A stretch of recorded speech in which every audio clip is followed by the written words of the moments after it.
school is one of the biggest breeding grounds of sin for kids. Public school is the worst place for children. Bring it out. Bring it out. My kids are homeschooled. Talk to him. By my wife.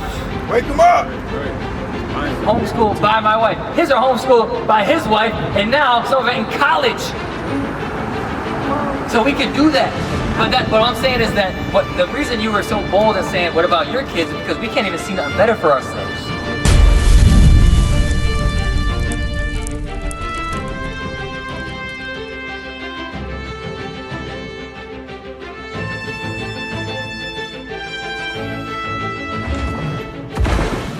Hey, is that Mom? All right, Mom, you gotta have a whole conversation. So real quick, Mom, what was your name? Violet. What we're teaching today is a lot of our people, Black and Latinos, we don't have any guidance, and a lot of times, as young people, I was young, they're young, you're older, he's older. As young people, we don't get guided on the right way to dress, to conduct ourselves, or the attention we attract. I was explaining to them as younger women. Okay, so do you agree with what I'm saying or not? I agree with saying, right? As an old, like, I'm gonna be real with you. People that are 18, how old are you, sis? 21. And what was your Mari? And was you at a point you want to make? No. Okay. We're talking about how women conduct themselves and how men may not be there to be a hedge of protection for how they act and how they bring them up. So I was talking to the young lady here, like the way she's dressed, she's 15. And she said most young women her age deal with older boys, 18, 17, 19. I'm saying, as a man, I'm married, but when I was that age, people would be older and deal with younger women because they're naive, and you can manipulate them. But now, you are opening yourself up to that by dressing like that. Now sis, let me ask you a question. You say you're 21, right? Yes, I am. Do you have kids? No, I don't. You don't have kids. So you dress like that for a reason? Some church. So that's modest. Does that seem like it's attracting sexual attention? If I'm looking at her, as soon as I saw her, I was like, okay, I figured she might be into something because it's a different type of attire. We can't really control men's minds. Like, if y'all think... You can't control men's minds, but you can control how you dress. Right? So that is something that you can change. Did you got a picture? Read that. So, Victoria, right? Violet, my bad, it started with me. Violet.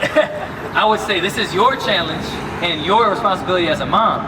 Because she might be getting older, she might be bucking up. You know how young sisters are. As soon as she hit 15, now she got a mouth. Now she wants to stay out all times of night. But it's your responsibility as a mother and have people around her that care about her enough to tell her these things so she don't get caught up. As a single mom, teen mom, you may not think that's where you're going, but where you... A lot of sisters said that. A lot of sisters said that. I can tell you a lot of sisters at 18 never thought they would have a baby.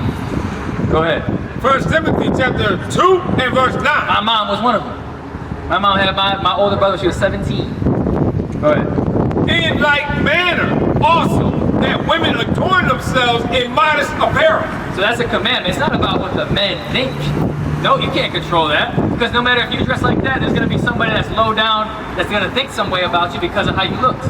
But what I'm saying is you would change the attention you attract in a general sense. And as a young lady, you should not be worrying about your figure. You should not be worried about attracting men's attention. You should be worried about figuring out how to become a woman in God's way. You should be okay with being a mom and having kids in a marriage. Marriage is the only thing the Bible ever said we should have. But you had a boyfriend before. You see what I'm saying? But what's going to happen is that you're going to feel peer pressure that you're going to feel corny if you don't have a boyfriend. There's going to come a point, and I'm not trying to be vulgar, but there's going to become a point if you haven't lost your virginity yet, it's going to be corny that you're a virgin at 18. Yeah. Am I wrong? They make it different. Okay, so now what's going to happen is you might be strong now, or you might think you're strong, but it's just going to wear on you. It's going to wear on you when your friends are talking about stuff they're doing. You find yourself in the wrong house at the wrong time, and then let's go meet these boys. That's only if you let it be. Because I can tell you're letting it because of how you're dressed. I can tell. What kind of music you like? I listen to like Mariah. Okay, that's all you like? Singing? You don't like no rap? Okay. Okay, so then you listen to Mariah Carey. A lot of Mariah Carey's music is sexual. Oh, Mariah? I'm too old. I'm too old. I don't know. That's my generation. She said, Mariah song? Mariah the Scientist. Mariah the Scientist. Pull up a song. What's your favorite song? Do you like Mariah too? Whatever the scientist? You do Bill Nye the Science Guy? What the heck? What's your favorite song? From a Woman. Oh, I already know it's something about this. Go ahead, play that. It's not sexual, but definitely some woman in charge type stuff. Yeah, I already know. No, put it on. Go on Spotify. Spotify? The lyrics. Yeah, get the lyrics. And now, Mom, is Pop in the picture or not? Pop passed, unfortunately. All right. Any older brothers? Or no? Not of them. All right. You have older brothers. She has older brothers. All right. Are her brothers teaching her these type of things? Say what? They strict? This ain't strict. That ain't strict. So a lot of times, and this ain't a slight against you. I'm a parent too. What I'm saying is, a lot of times we let our kids do certain things because we let them try and figure it out themselves. But some mistakes you cannot come back from. Drug use you cannot come back from sometimes. Bring it out. Sex out of wedlock, having kids you cannot come back from sometimes. Right. STDs you cannot come back from sometimes. Right. On my body, yes. 42 on my body. Then these feelings get to talking. Headed out of the party. I don't know what 42 is, but that sounds. 42 bodies. 42 bodies? What's 42 mean? Body. You don't know? You just listen to it, right? Oh, but maybe you're with somebody else tonight. You are not mine. That's adultery. But baby, if you change your mind, now I'll slide. Meaning you're about to get thrown to the side as a side piece. But if he changes his mind last minute, I'm coming through. That's the type of stuff that you're listening to. And I can see what you're listening to in your attire. Now, right now, it's not affecting you maybe, but it's affecting you outwardly. That's just going to be an influence on you. I'm telling you, as a young woman, it bugs me as a father of daughters to see this. Dude, does it matter to you as much as it matters to me? And if not, I want to hear why. It don't matter. It doesn't bother me. You know why? Because mine's so good. This one is a school girl, go to school every day. She is. Watch this. School is one of the biggest breeding grounds of sin for kids. Public school is the worst place for children. Bring it out. Bring it out. My kids are homeschooled Talk to by him. my wife. Wake him up.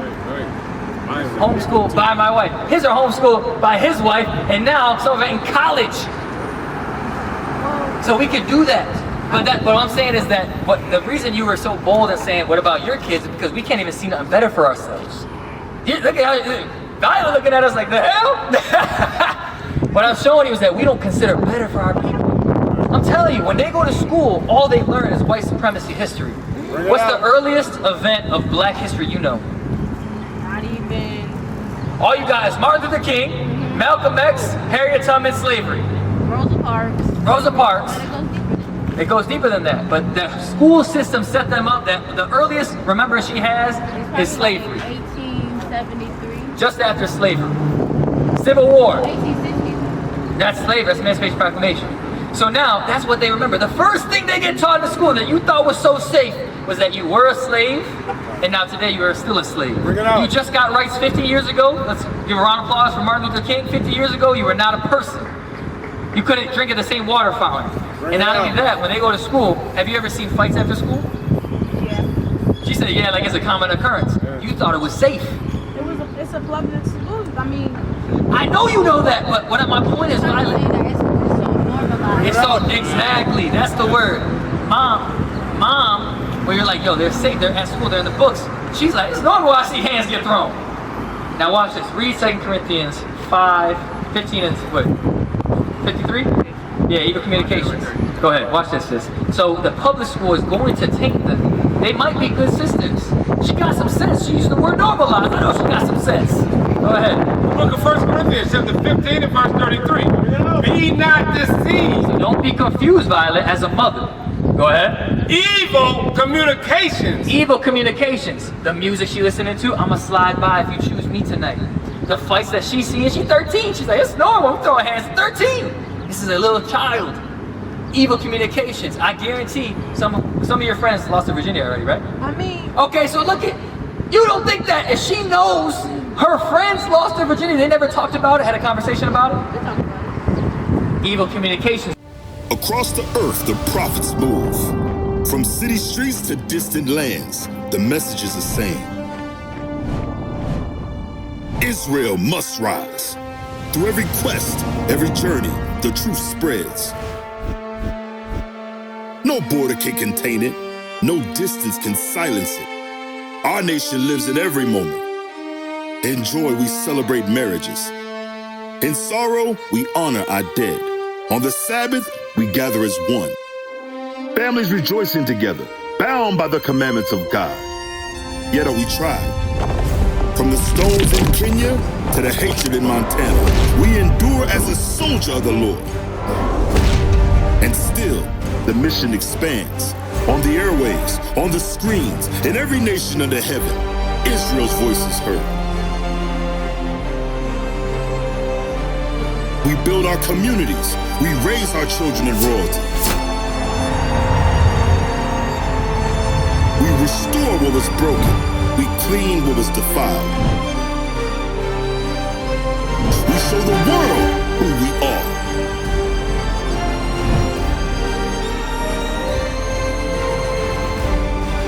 This is Israel united in Christ. Nation in motion. Nation endures.